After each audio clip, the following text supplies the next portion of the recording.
So I was going through my library a couple days ago and looking at all these books that helped me fall in love with philosophy. These are books that sort of primed my brain and got me ready for some of the trickier things that philosophy can throw at you.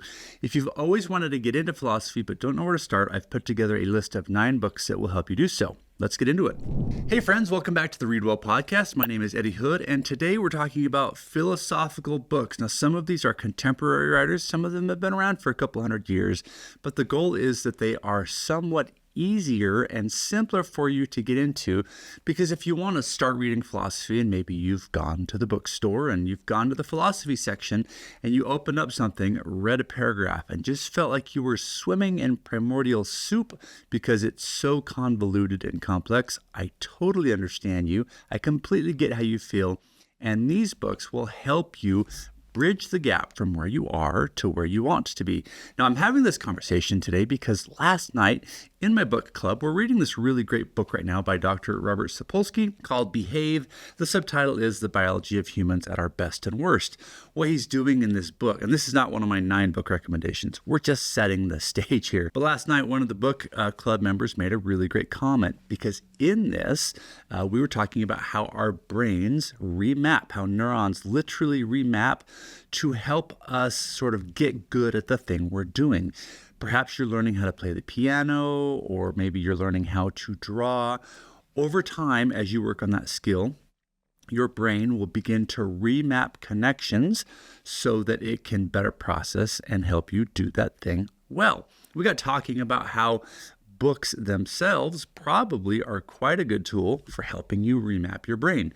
If you've ever felt like you can't focus or you're just struggling to stay on task with anything, I would like to argue that simply sitting down and creating a reading habit, even for just a few minutes a day, will help you to get your brain back on track. You will create new mappings. Anyway, he made the comment that he joined my book club because I like to read philosophy books, and that is the core of what we read in our book, or in the club. Now, we read both fiction and nonfiction, but always with a philosophical element. And he got into the Stoics and other things, and admitted last night that he was having quite a difficult time, but he stuck with it, applied the principles that we teach, and now a few months in, he says it's like a door has opened, and he's able to understand things, and it feels good, and he's really enjoying some of these great works. So that's what we're going to do today. We're going to try to apply the technique of Sapolsky's book, Behave, and we're going to remap our brains. Okay, let's get into these books. Some of them are a little easier than others, and I don't have these in any specific order, and I've talked about some of them before. But my criteria in picking these books for you is, one, that they're not super long. Again, some of these philosophy books can be 600-700 pages long and just thickly dense. Most of these books are rather easy to get through and are well written. I also, as a criteria, wanted to make sure I was feeding you books that have not been talked about a lot on YouTube already or on my channel. I wanted to give you some new books to consider. But I have talked about some of these before simply because they helped me get into philosophy. Book number 1 is by Dr. John Cagg, Hiking with Nietzsche on Becoming Who You Are. Now, this is a contemporary book about a philosophy teacher, Dr. Cagg, who, when he was younger, got a grant to go to the homeland where Nietzsche was or grew up and spend time there and learn about the philosopher. And it's the story of sort of Nietzsche's experience in developing his philosophies and writing about them. And there is a mountain that this whole narrative sort of revolves around, in this big sort of wilderness area. And Cagg follows Nietzsche through the same trails he would have walked. And as he's doing this, and he's comparing the art of hiking to the ideas of Nietzsche to make them more palatable and easy to understand. So Nietzsche can be a really hard egg to crack if you're just kind of going straight into his work. This is a nice way to ease into it. I do sell this at my bookstore at edgewaterbookstore.com.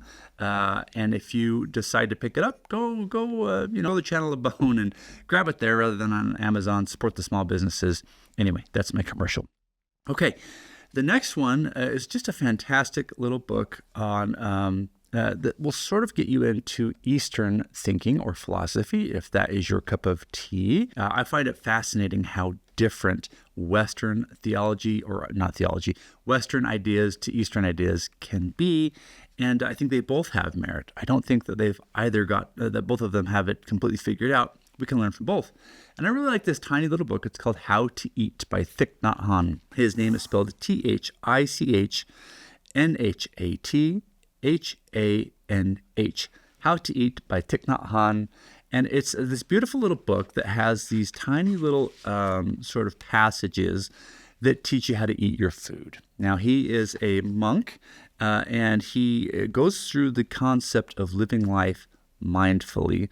So it's not so much a book about thick philosophy or ideas, but it is a good door opening into Eastern thinking. And the fun thing is you can read a passage a day here. This isn't something that there's not 365 passages, one for every day of the year, but you could just pick one before you make your dinner in the evening, read it, and then try to apply that idea to your meal as you sit down with people that you love, and so on. Just to give you an example of this, one of my favorite little passages in here is he has you sit down and look at your plate, and before just gobbling it up, right, and then getting on to what you get on to, he asks you to think about each item on your plate and how it got to your plate.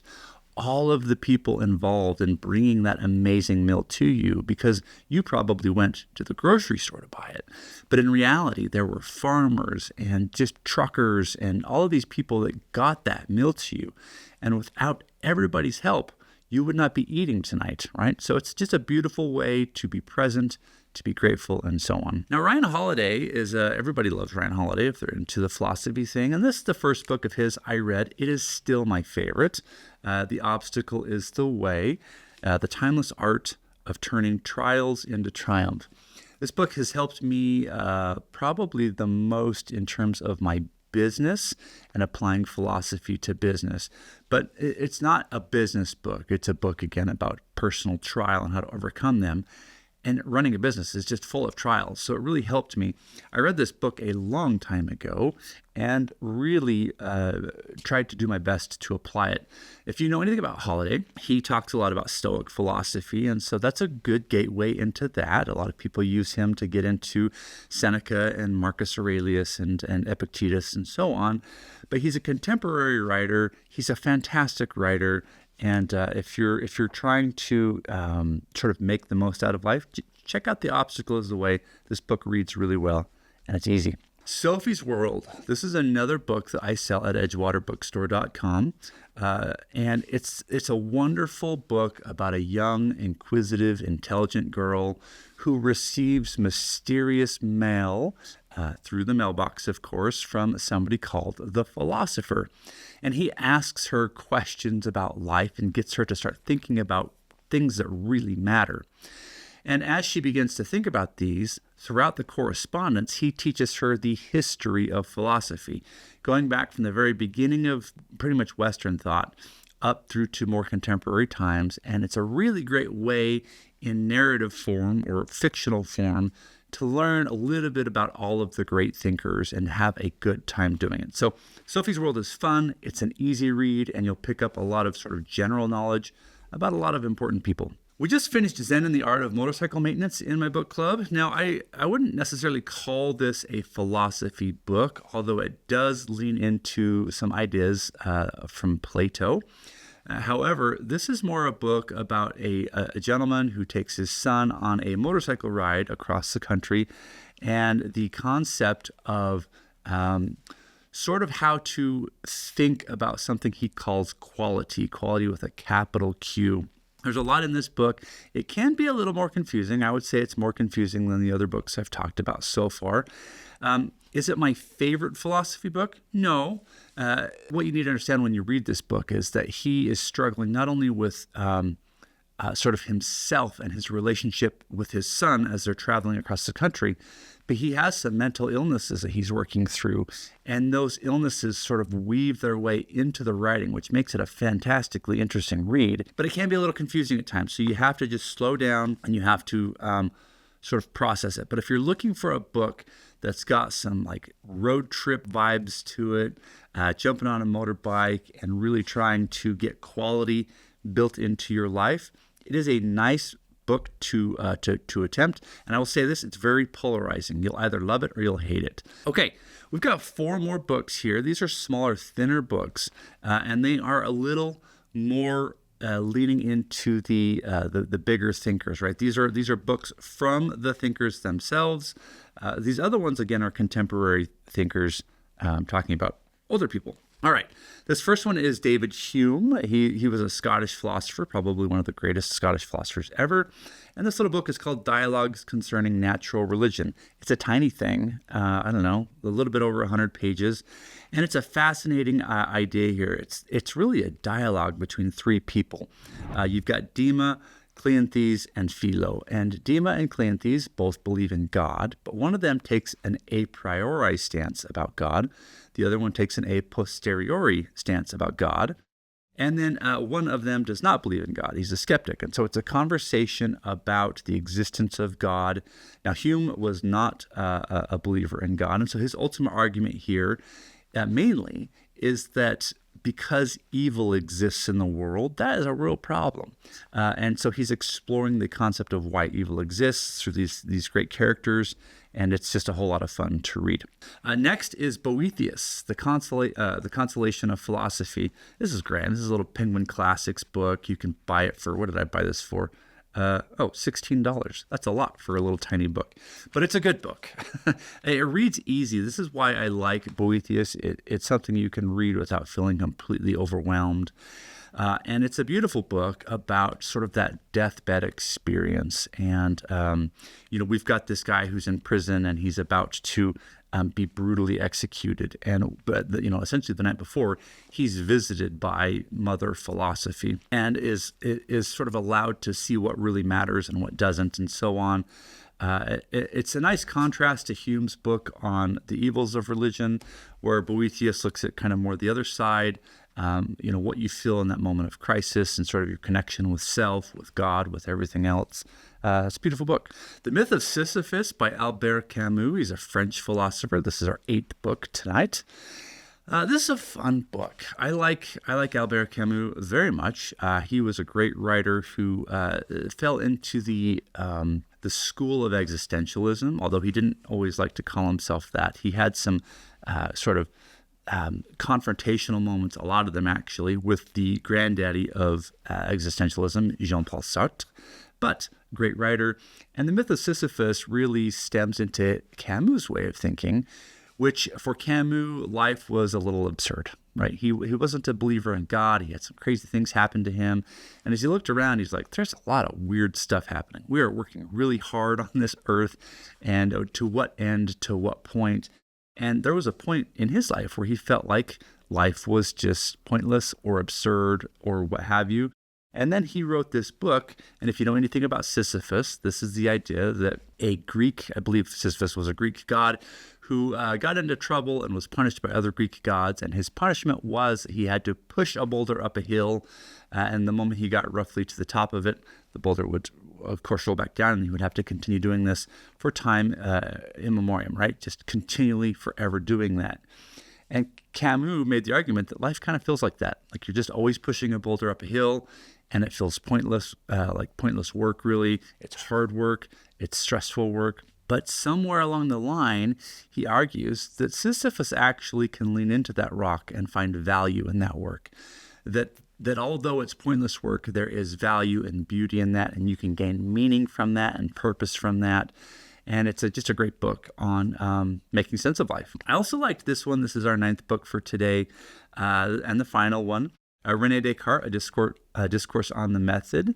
If you know anything about Descartes, he is the philosopher that created the concept of I think, therefore I am.